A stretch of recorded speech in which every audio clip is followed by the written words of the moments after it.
bir xüsusi təyinatlardan bir zabit mənə səs göndərmişdi, səs yazısını öz və xahiş elədi ki, bunu səsləndirim. Mənə çox xoşdur ki, bizi dinləyirlər və onlar haqqında danışmağımızı istəyirlər. Söhbət onların özündən getmir, özü deyir ki, heç mənim tanınmağıma ehtiyac da yoxdur. Amma deyir, doğrudan da siz oradakı danışırsınız, döyüşün bütün mərhələlərində Allah zuhur edir, deyir, siz necə onu orada ola bilirsiniz ki, biz burada onu hər gün hiss edirdik, Şuşada da hal-hazırda. Deyir, Allah'ı gözümüzlə görürdük sanki. Sonra mühasirəsindən danışır, deyir, Laçın koridorunu bağlamaq üçün, Şuşaya getmək üçün biz hücuma keçəndə 300 nəfər puskuya düşdük. Dedi, xahiş edirəm bunu səsləndirin, orada insanlar bilsin, bütün dünya bilsin ki, biz haqqıq. Puskuya düşdük, deyir, həm öndən, həm arxadan aramsız bizə tərəf ateş açırlar. Biz də oturduq yerə, neçə şəhid verdik, yaralı oldu orada. Biz əmr olmuşdu ki, siz döyüşə orada girməyin. Çünki orada döyüşə girmək lazım deyildi, məsləhət deyildi, məqsədə uyğun deyildi.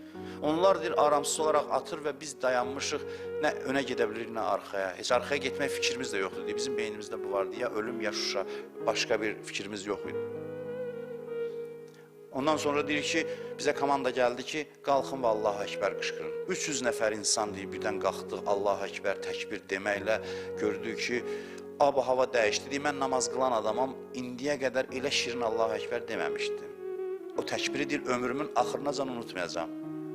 O elə bir təkbir idi ki, Allahı görə-görə Allahu Ekber deyirdi, sanki Allah qarşımızdaydı. Deyir, heç bir ibadətimdən o qədər ləzzət almamışdım ki, o təkbirdən aldın. Deyir, biz təkbir qışqırdıq, bir gördük ki, ateş səsi kəsildi. Üzüm elədi, gördük ki, postda heç bir düşməndən bir nəfər də qalmıyor. Görsən, Allah deyir ki, siz iradə eləyin, düşmən qaçacaq. O acizdir. Bu, bütün müstəvilərdə belədir. Hər yerdə belədir. Ondan sonra deyir, mən ona dedim ki, xalqın boynuna haqq qoymusunuz, bizim boynumuza haqq qoymusunuz, dedim, bizim heç bir haqqımız yoxdur xalqın boynunda. Biz 1000 canımız olsa, o xalqa qurban verməyə hazırıq. Səs yazıları məndədir.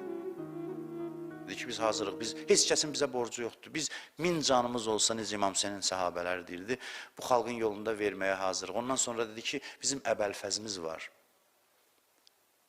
Bizim əbəlfəzimiz var, bizim qeyrətimiz var, bizim mənəviyyatımız var.